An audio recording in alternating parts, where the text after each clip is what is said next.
ఈ ఏకాదశి నాడు మనకి ప్రతి ఏకాదశికి ఎలా అయితే మనం నియమంగా ఉంటామో అలాగే ఈ ఏకాదశికి కూడా ఎవరైతే మనకి ఉపవాసం చేయగలే శరీర దృఢత్వం ఉండి కూడా చెయ్యకపోతే అది మహాదోషంగా పరిగణింపబడుతుంది.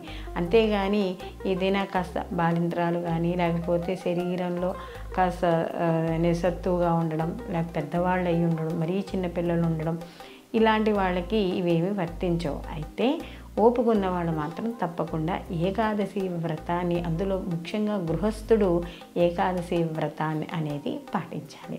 ఇక్కడ మనకి ఈ ఏకాదశి వ్రతం కానీ చూసుకున్నప్పుడు ఇది ప్రతి ఏకాదశిలానే ఉదయాన్నే లేవడం, ఇక్కడ కాలకృత్యాలు తీర్చుకొని శుభ్రమైన వస్త్రాలు, ఉతికిన వస్త్రాలను ధరించడం, స్వామివారికి అభిషేకం కానీ అర్చన కానీ వ్రత రూపంలో కానీ అంటే సత్యనారాయణ స్వామి వ్రతాల కింద కానీ లేకపోతే కనీసం నామజపం కానీ భగవన్నామస్మరణ కానీ లేదా దగ్గరలో ఉన్న విష్ణు ఆలయాలకు దర్శించడం కానీ స్వామివారికి తులసి మాలలు లేదా సుగంధభరితమైన పుష్పాలు సనజాజి, విరజాజి, మల్లె మనకి ఇలాంటివి దొరుకుతూ ఉంటాయి కదా, ఇలాంటివి మరువము ఇలాంటివన్నీ కూడా స్వామివారికి సమర్పించడం ద్వారా మనకి ఈ యొక్క ఏకాదశి ఫలితంలో ఒక భాగం మాత్రమే.